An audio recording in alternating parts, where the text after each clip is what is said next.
Occasion ఏదైనా cool drink తప్పనిసరిగా ఉండాల్సిందే. పెళ్లిళ్ల సీజన్, మరోవైపు ఎండలు. బయటకు వెళ్తే వేసవి తాపాన్ని తట్టుకోవడానికి శీతల పానీయాలను ఆశ్రయించడం సహజం. ఈ క్రమంలో కూల్ డ్రింక్స్ ఎక్కువగా తాగుతుంటారు. ఇది అస్సలు మంచిది కాదని తాజా అధ్యయనం వెల్లడించింది. కూల్ డ్రింక్స్ లో అధికంగా సుక్రోజ్ ఉంటుందని, ఇది ఆరోగ్యానికి చేటని శాస్త్రవేత్తల పరిశోధనలో వెల్లడైంది. సుక్రోజ్ కారణంగా మనం తీసుకునే ఆహార పదార్థాల్లోని అమైనో ఆమ్లాలు కొవ్వు కంటే ఎక్కువగా శరీరంలో అసమతుల్యంగా మారిన గ్లూకోజ్ శోషణ జరుగుతుందని, దీనివల్ల చిన్న పేగుల మీద అత్యంత వేగంగా దుష్ప్రభావం పడుతుందని అధ్యయనంలో తేలింది.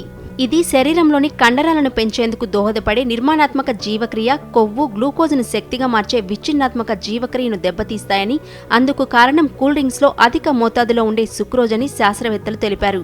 జీవక్రియకు దోహదపడే కాలేయంపై సుక్రోజ్ ప్రభావం కారణంగా అనేక రుగ్మతలు వస్తాయని వెల్లడైంది. క్లోమం ఇన్సులిన్ను ఉత్పత్తి చేసినప్పటికీ జీవక్రియపై పడే దుష్ప్రభావం కారణంగా గ్లూకోజ్ను శక్తిగా మార్చలేదని, ఫలితంగా డయాబెటీస్, ఊబకాయం వచ్చే అవకాశాలు ఉన్నాయని అధ్యయనం హెచ్చరించింది. అంతేకాదు అధిక సుక్రోజ్ జీర్ణ వ్యవస్థను సైతం అస్తవ్యస్తం చేస్తుందని పేర్కొంది.